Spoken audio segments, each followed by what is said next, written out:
اچھا جی، آپ نے مجلس 13 میں کہا کہ نماز فرض کے بعد بلند آواز سے ذکر کرنا منع ہے، جبکہ بخاری مسلم میں تو بلند آواز سے ذکر فرض نماز کے بعد موجود ہے، نبی علیہ السلام کے زمانے میں ہوتا تھا، پلیز اس کی وضاحت کر دیں۔ وہ اس کی وضاحت کئی بار کی ہے، یہ بھی آپ کے بابوں نے آپ کو دھوکہ دیا ہے، نہ میں وابی نہ میں بابی، میں ہوں مسلم علم و کتابی، یہ آدھی باتیں آپ سے کرتے ہیں۔ ہمارا تو کئی سال پہلے فرض نماز کے اذکار والا لیکچر ریکارڈڈ ہے، مسئلہ 111B گرین کارڈ والا، جس میں نے بتایا تھا کہ بخاری مسلم میں واقعی موجود ہے کہ نبی صلی اللہ علیہ وآلہ وسلم کی مبارک زمانے میں فرض نماز کے بعد بلند آواز ذکر ہوتا تھا، لیکن سر وہ ذکر بھی اپنے علماء سے پوچھے کیا ہوتا تھا، وہ آپ والا ذکر نہیں تھا جو آپ کے بابوں نے سکھایا ہے، وہ ہے جو کتابوں میں ہے، بابوں میں نہیں، کتابوں میں۔ آپ کو میں انٹرنیشنل نمبر بتا دیتا ہوں بخاری کا، صحیح بخاری میں 842، مسلم میں 1316۔ عبداللہ ابن عباس کہتے ہیں کہ میں رسول اللہ صلی اللہ علیہ وآلہ وسلم کی فرض نماز کا مکمل ہونا تکبیر کی آواز سے پہچانتا تھا۔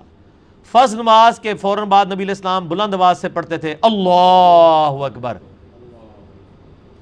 لا الہ الا اللہ، یہ نہیں ہے، یہ دھوکہ دیا آپ کو، جہاں سے بلند آواز کا ذکر ہے وہاں پہ بھی۔ یہ تو اسی طریقے سے ہے کہ میں آپ کو ٹائلٹ میں جاتے وقت مسجد میں جانے کی دعا سکھا دوں اور مسجد میں جاتے وقت ٹائلٹ کی، بھائی فرض نماز کے بعد جو بلند آواز سے ذکر ہے وہ نبی علیہ السلام نے سکھایا ہوا ہے، اللہ اکبر ہے، تکبیر کی آواز اور یہ بلند آواز سے ذکر۔ اچھا ایک حدیث یہ صحیح مسلم سے لے کے آتے ہیں، وہ بھی میں نے اس میں ڈالی ہے، انٹرنیشنل نمبر کے مطابق صحیح مسلم میں ہے 1343۔ عبداللہ ابن زبیر کہتے ہیں کہ نبی علیہ السلام فرض نماز کے بعد پڑھتے تھے لا الہ الا اللہ وحدہ لا شریک لہ لہ الملک ولہ الحمد وہو علی کل شیء قدیر لا حول ولا قوة الا باللہ، اور اس کے بعد لا الہ الا اللہ ولا نعبد الا ایہ مخلصین لہ الدین ولو کرہ الکافرون۔ اس کا جو طریق ہے نا مشکات میں، اس میں مشکات والے امام سے تھوڑا سا مس ہینڈل ہو گیا مسئلہ، انہوں نے اس کے ساتھ لکھ دیا ہے کہ نبی علیہ السلام فرض نماز کے بعد بلند آواز سے پڑھتے تھے یہ، حالانکہ مسلم شریف میں بلند آواز کا ذکر نہیں ہے، مسلم شریف میں ہے کہ صرف یہ پڑھتے تھے۔ البتہ اگر بلند آواز والا بھی مشکات والا بھی وہ بات مان لی جائے، جو کہ ہے ہی نہیں ہے، ان کو وہم ہو گیا لکھنے میں، کیونکہ مسلم تو موجود ہے نا، انہوں نے مسلم سے نقل کیا، نقل کرنے میں بڑے بڑے اماموں کو وہم ہو جاتا ہے۔ مسلم شریف 1343 دیکھ لیں، اسلام 360 میں بھی PDF بھی دیکھ لیں، تو وہ بھی لا الہ الا اللہ وحدہ لا شریک لہ والا ذکر ہے، وہ یہ والا نہیں۔ اور نہیں جی وہ ترمذی میں حدیث ہے سب سے افضل ذکر لا الہ الا اللہ ہے، تو میرے بھائی سب سے افضل ذکر اگر لا الہ الا اللہ ہے، اس کی بنیاد پہ آپ نے فرض نماز کے بعد یہ ذکر کرنا ہے، تو پھر آپ ہر جگہ یہی ذکر کریں، آپ نماز میں بھی سبحان ربی العظیم کی جگہ لا الہ الا اللہ ہی پڑھیں، ٹھیک ہے جی، ہر جگہ وہ پڑھیں، بھائی ہر جگہ نبی علیہ السلام نے تعلیم فرمایا۔ بخاری مسلم میں حدیث ہے، ایک صحابی کو نبی علیہ السلام نے دعا سکھائی، اس میں الفاظ تھے بی نبی کا ارسلتا، میں ایمان لایا اس کتاب پہ جو تیرے نبی کے ساتھ نازل ہوئی، اس صحابی نے پڑھ دیا بی رسولی کا ارسلتا، اس سے بہتر الفاظ پڑھ دیے۔ نبی تو سارے ہی انبیاء ہیں، رسول تو صرف 315 ہے آؤٹ آف 1,00,000 کم و بیش، یہ 1,15,00,000، 315 رسول ہیں، باقی سارے نبی ہیں۔ سپرلیٹو ڈگری استعمال کی، بی رسولی کا ارسلتا، آپ نے فرمایا میرے الفاظ کیوں بدلے، تو کہ بی نبی کا ارسلتا، جو میں نے تعلیم فرمایا۔ یہ بخاری مسلم دونوں میں ہے۔ تو جو پیغمبر نبی کے لفظ کو رسول نہ کرنے دیں، اس کو بہتر نہ بنانے دیں، وہ آپ کو فیبریکیشن کی اجازت دیں گے۔ تو بلند آواز سے ذکر کیا ہوتا تھا؟ اللہ اکبر، جو ہمارے اہل حدیث کرتے ہیں اور بعض دیوبند بھی کرتے ہیں۔ اب بریلویوں میں بھی آہستہ آہستہ یہ چیز آنا شروع ہو گئی ہے ماشاءاللہ۔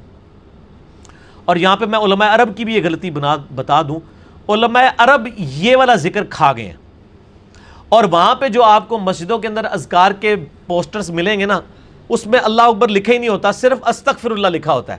وہ مسلم شریف میں حدیث ہے نا، عائشہ کہتی ہیں کہ نبی علیہ السلام نماز پھیرنے کے بعد اپنا چہرہ اس وقت تک قبلے سے واپس نہیں کرتے تھے آڈینس کی طرف، جب تک کہ 3 دفعہ استغفر اللہ نہ پڑھ لیں اور 1 دفعہ اللہم انت السلام و منک السلام تبارکت یا ذا الجلال والاکرام۔ یہ ہم نے گرین کارڈ میں ڈالا ہوا ہے فرض نماز کے بعد کے اذکار، اور ہمارا ایک برو کارڈ ہے صبح و شام کے سنت اذکار، یہ آپ ویب سائٹ سے ڈاؤن لوڈ کر سکتے ہیں، sunnatpak.com سے، اینڈرائڈ ایپ بھی بنی ہوئی ہے اس میں نے ڈالا ہوا ہے۔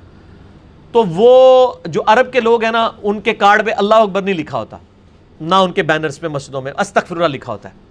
میں کہتا تھا کہ یار یہ انہوں نے بخاری مسلم جو دونوں میں ذکر ہے وہ تو چھوڑ دیا ہے اور مسلم والا ذکر لے لیا ہے صرف. ہم تو خیر دونوں لیے ہوئے ہیں. وہ بعد میں پتہ چلا کہ علماء عرب کہتے ہیں کہ یہ جو بخاری مسلم میں الفاظ ہے نا تکبیر، وہ کہتے ہیں تکبیر سے مراد استغفر اللہ ہے، اللہ اکبر نہیں ہے. تو وہ بلند آواز سے 3 دفعہ پڑھتے ہیں استغفر اللہ استغفر اللہ استغفر اللہ. حالانکہ بلند آواز سے استغفر اللہ استغفر اللہ استغفر اللہ پڑھنا فرض نماز کے بعد خلاف سنت ہے. بلکہ ہمارے یہاں پہ وہ شیخ غلام مصطفیٰ ظہیر صاحب تو کہتے ہیں یہ وہ بدعت ہے جو اہل حدیثوں میں داخل ہو گئی ہے. وہ کہتے ہیں یہ بدعت ہے بلند آواز سے استغفر اللہ اونچا پڑھنا. بلند آواز سے صرف اللہ اکبر پڑھنا ہے، استغفر اللہ آہستہ آواز سے پڑھنا ہے. اور وہ بلند آواز سے علماء عرب پڑھتے ہیں استغفر اللہ. تو میں نے شیخ زبیر صاحب سے بھی ڈسکشن کی، وہاں بھی تو وہ کہنے لگے جو تکبیر سے مراد استغفر اللہ ہے. یہ کون سی ڈکشنری میں تکبیر سے مراد استغفر اللہ ہے؟ ڈکشنری میں تو استغفر اللہ جو ہے وہ استغفار عربی کا لفظ ہے. تکبیر کہتے ہیں بڑائی بیان کرنے کو. استغفر اللہ میں کوئی بڑائی نہیں بیان ہوئی ہے، بلکہ آپ نے اپنی کمزوری اللہ کے حضور بیان کی ہوئی ہے کہ میں تیری طرف رجوع لاتا ہوں. اللہ اکبر، تمام بڑائیاں اللہ کے لیے ہیں، یہ بڑائی ہے. وہ کہتے ہیں نہیں استغفر اللہ بھی اللہ کی، آپ نے اللہ کو بڑا مان لیا خود کو چھوٹا. پھر جب کوئی مولوی آپ کو پتہ ہے نا بال کی کھال اتارتے ہیں نا، ان کا علاج پھر کیا ہوتا ہے؟ پھکی جو پاکستان سے ملتی ہے، پاکستان میں بھی صوبہ پنجاب میں جہلم نام کا ایک شہر واقع ہے، وہاں سے ملتی ہے. وہ ہر جگہ ملتی ہے، ویسے تو یوٹیوب پہ تو دنیا کے 7 بر اعظموں میں ملتی ہے. اینٹی وینم الزامی جواب پھکی پنجابی میں. ان کے ہی اصول و مبادی پہ، جیسے کوبرا سانپ کاٹ دینا تو کوبرے کے زہر سے ہی اس کا علاج ہوتا ہے. ان کا پھر میں اسی زہر سے علاج کرتا ہوں کہ بخاری اور مسلم دونوں میں حدیث ہے. حضرت ابو ہریرہ کہتے ہیں کہ نبی علیہ السلام جب نماز شروع کرتے تو تکبیر کہتے، جب رکوع میں جاتے تو تکبیر کہتے، جب رکوع سے سر اٹھاتے تو سمی اللہ لمن حمیدہ کہتے، جب سجدے میں جاتے تو تکبیر کہتے، اور 4 رکعتوں میں 22 دفعہ تکبیر کہتے. یہ بنو امیہ کے گورنروں نے جب یہ بدعت شروع کی، حضرت عثمان کے گورنروں نے، تو ابو ہریرہ نے پھر ان کی اصلاح کی رضی اللہ تعالی عنہم اجمعین کہ یار یہ تم یہ بدعت کر رہے ہو، تکبیرات بلند کرنی ہے. تو اس میں الفاظ ہیں، حضرت ابو ہریرہ کہتے ہیں کہ تکبیر کہتے. تو ہم علماء عرب سے کہیں گے پھر آپ نماز بھی استغفر اللہ سے شروع کیا کریں تاکہ ہم آپ کی نماز پہ استغفر اللہ پڑھیں کہ یہ خلاف سنت ہے. وہاں بھی تکبیر کے الفاظ ہیں. اچھا، اسی طریقے سے بریلوی اور دیوبندی اس حدیث کو دوسری طرف لے گئے.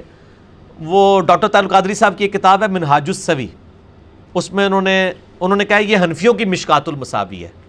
اس میں انہوں نے لکھا رفع الیدین نہ کرنے کا بیان. اس میں پہلی حدیث یہ لے کے ہیں کہ حضرت ابو ہریرہ کہتے ہیں کہ نبی علیہ السلام جب نماز شروع کرتے تو اللہ اکبر کہتے، رکوع میں جاتے تو اللہ اکبر کہتے، اور آپ صلی اللہ علیہ وسلم اپنی وفات تک اسی طرح نماز پڑھتے تھے. اور اللہ کی قسم میں ابو ہریرہ تم سب سے زیادہ رسول اللہ کی نماز سے واقف ہوں. یہ تو آل امیہ کے گورنروں کو وہ نماز سکھا رہے تھے جنہوں نے وہ پہلی تکبیر اونچی کہتے تھے، باقی تکبیرات انہوں نے آہستہ کر دی تھی تو ان کی بدعت کو ختم کرنے کے لیے. تو ڈاکٹر صاحب نے اس کو لے لیا اس میں رفع الیدین نہ کرنے کا بیان، لیکن وہ بھول گئے کہ اس میں تو پہلا رفع الیدین بھی کوئی نہیں ہے. تو ہم کہتے ہیں آپ پہلا بھی چھوڑ دیں، اس میں سبحان ربی العظیم بھی کوئی نہیں ہے، وہ صرف تکبیرات کا بیان تھا. ٹھیک ہو گیا جی. تو یہ تو سیدنا علی نے پھر سنت جاری کی ہے.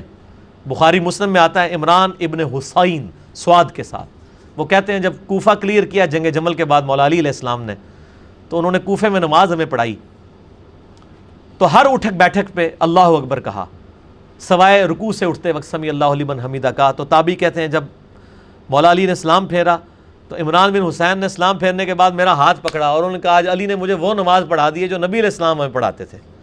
یعنی حضرت علی کے دور تک نماز کا حلیہ آل امیہ کے گورنروں نے بگاڑ دیا تھا. یہ تو مولا علی نے اس نماز کو دوبارہ صحیح ٹریک پہ چڑھایا. یہ بخاری مسلم دونوں میں حدیث موجود ہے. اور یہ عمران بن حسین کے بارے میں مسلم شریف میں آتا ہے کہ فرشتے ان کو سلام کرتے تھے. تو اس کے اوپر میرا ایک کلپ ہے، فرشتوں کا سلام سننے والا، انجینئر محمد علی مرزا لکھے. تو اس کلپ میں نے یہ ساری حدیثیں بتائی ہیں. یہ وہ عمران بن حسین ہے جو کہتے ہیں علی نے آج ہمیں وہ نماز پڑھائی ہے جو ہم اتنے عرصے سے پڑھی نہیں تھی.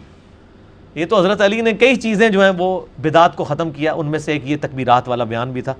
تو تکبیر کا جب ذکر آتا ہے تو پھر ساری باتیں آ جاتی ہیں. تو یہ فرض نماز کے بعد جناب یہ آپ کے بزرگوں والا ذکر نہیں ہے، یہ کتاب و سنت والا ہے. نہ میں وابی نہ میں بابی، میں ہوں مسلم علم و کتابیں. ٹھیک ہوگا جی، یہ جناب عام کریں، ٹھیک ہے نا جی۔ اچھا یہ سوال ہو گیا۔ اجتماعی دعا بدعت ہے، مگر آپ نے آج نماز کے بعد جو اجتماعی دعا کرائی ہے اس کی وضاحت کر دیں۔ اجتماعی دعا کوئی بدعت نہیں ہے، سنت ہے۔ اجتماعی دعا کون سی؟ جو وسیلہ اور توسل کے طور پر ہو۔ صحیح بخاری میں 1010 نمبر حدیث ہے، حضرت عمر فاروق رضی اللہ تعالیٰ کے زمانے میں جب قحط پڑ جاتا تو وہ حضرت عباس بن عبد المطلب کو لے کر پیش ہوتے اور کہتے اللہ جب تک تیرے نبی موجود تھے ہم ان سے دعا کروایا کرتے تھے، اب ان سے کروا رہے ہیں، دعا کی برکت سے بارش نازل۔ اس کو کہتے ہیں وسیلہ اور توسل بنانا، کسی نیک آدمی کو اس طریقے سے دعا کروا سکتے ہیں۔ امام مسجد کو بھی آپ نماز کے بعد کہہ سکتے ہیں کہ جی میرے فلاں صاحب بیمار ہیں یا فوت ہو گئے، ان کے لیے دعا کر دیں۔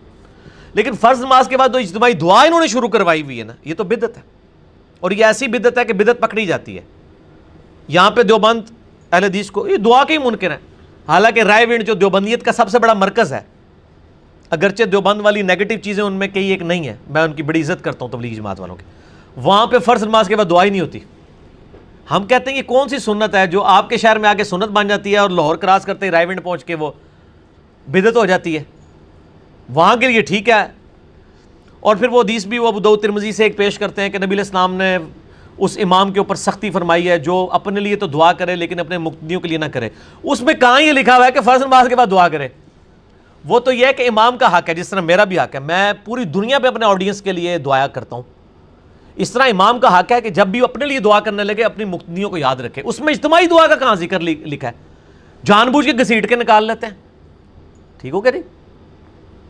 تو یہ بالکل انہوں نے جعلی مسئلے بنائے ہوئے ہیں۔ اگر وسیلہ اور توسل کے طور پہ کبھی ہو تو وہ کروائی جا سکتی ہے، باقی کنٹینیوسلی کرنا کسی کے نزدیک نہیں ہے۔ آپ دیوبند کے علماء سے بھی پوچھیں بریلویوں کے، وہ کہیں گے یہ بزرگوں نے سکھایا تاکہ دعا امت سے اٹھ نہ جائے، بزرگوں کو زیادہ فکر تھی امت کی، پھر امت کے ساتھ جو انہوں نے کیا ہے وہ آپ کے سامنے ہے، ٹھیک ہے نا۔ امت کو فکر پڑ گئی ہے کہ اب دین کے ساتھ کیا کیا جائے، جو انہوں نے کر دیا ہے۔ نہ میں وابی نہ میں بابی، میں ہوں مسلم علم و کتابی۔